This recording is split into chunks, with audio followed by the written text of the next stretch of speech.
afternoon, everyone who are present here. I'm here standing now in Guru Purnima Ashrama on the occasion of Guru Purnami. The great man inspired us about the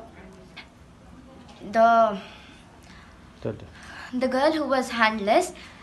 The sir spoke about her courage, what she achieved, and how difficult she faced, but also she stood up standly and bet up courageously. He inspired about that we can do everything, everywhere and anywhere. So thank you everyone for giving me this opportunity. I'm grateful for this opportunity. Have a nice day. ಕೊಡಲಾಗ್ತಾ ಇರುತ್ತೆ. ಆಮೇಲೆ ಭಜನೆಯನ್ನು ಕೂಡ ತರಬೇತಿ ಕೊಡ್ತಾ ಇರ್ತೀವಿ.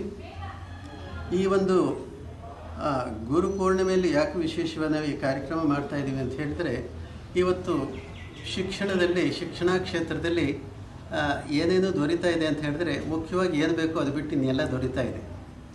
ತಂದೆ ತಾಯಿಗಳನ್ನ ಹೇಗೆ ನೋಡ್ಕೋಬೇಕು ಮತ್ತು ನಮ್ಮ ಸುತ್ತಮುತ್ತ ಇರೋರ ಜೊತೆ ನಮ್ಮ ಬಾಂಧವ್ಯ ಹೇಗಿರಬೇಕು ಅನ್ನೋವಂಥದ್ದು ಇವತ್ತೆಲ್ಲ ಕ್ಷೀಣಿಸುವಾಗಿ ತಂದೆ ತಾಯಿಗಳು ಕೂಡ ಮಗ ಫಾರಿನ್ ಹೋದರೆ ಸಾಕು ಅಂತ ಆ ನಿಟ್ಟಿನಲ್ಲಿ ಮಾತ್ರ ಯೋಚನೆ ಮಾಡೋದ್ರಿಂದ ಅವರು ಯಾವ ಮಟ್ಟಕ್ಕಾಗಿದೆ ಅಂತ ಹೇಳಿದ್ರೆ, ಇವತ್ತು ಅವರೇನೋ ಚೆನ್ನಾಗಿ ಓದ್ಕೊಂಡು ಫಾರಿನ್ ಹೋಗಬೇಕು ಅಂತ ಅವರ ತಂದೆ ತಾಯಿ ಬಯಕೆ ಹಾಗೆ ಅವ್ರು ಫಾರಿನ್ ಹೋಗ್ತಾರೆ, ತಂದೆ ತಾಯಿಗಳನ್ನ ವೃದ್ಧಾಶ್ರಮಕ್ಕೆ ಕಳಿಸ್ತಾ ಇರ್ತಾರೆ.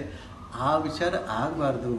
ಪ್ರತಿಯೊಬ್ಬರೂ ಕೂಡ ತಂದೆ ತಾಯಿಯನ್ನು ನೋಡ್ಕೋಬೇಕು, ಮಕ್ಕಳಲ್ಲಿ ಆ ಸಂಸ್ಕಾರವನ್ನು ಬೆಳೆಸಬೇಕು ಅನ್ನೋ ನಿಟ್ಟಿನಲ್ಲಿ ನಮ್ಮ ಆಶ್ರಮವು ಸಾಕಷ್ಟು ಶ್ರಮ ವಹಿಸಿ ಮಾಡ್ತಾ ಇದೆ.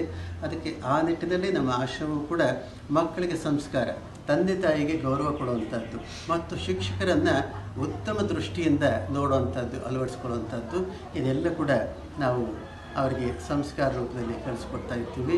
ಹೀಗಾಗಿ ಪ್ರತಿದಿನ ಇಲ್ಲಿ ಸಂಧ್ಯಾ ಕಾಲದಲ್ಲಿ 6:30ಯಿಂದ 7:15ವರೆಗೂ ಭಜನೆ ನಡೆಯುತ್ತೆ ಮತ್ತು ಎಲ್ಲ ಭಕ್ತಾದಿಗಳು ಕೂಡ ಸಹಕಾರ ಕೊಟ್ಟು ತಮ್ಮಂಥ ಎಲ್ಲ ಜನಗಳು ಮಾಧ್ಯಮಗಳಲ್ಲೂ ಕೂಡ ವಿಶೇಷವಾಗಿ ಇದನ್ನು ಪ್ರೋತ್ಸಾಹ ಕೊಟ್ಟು ನಡೆಸ್ತಾ ಇರೋದ್ರಿಂದ ಎಲ್ಲ ಪರಮಹಂಸರ ಕೃಪೆಯಿಂದ ಇವೆಲ್ಲ ಚೆನ್ನಾಗಿ ನಡೀತಾ ಇದೆ.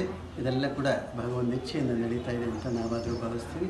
ಇಷ್ಟು ಆಶ್ರಮಕ್ಕೆ ಸಂಬಂಧಪಟ್ಟಂಥ ವರದಿ.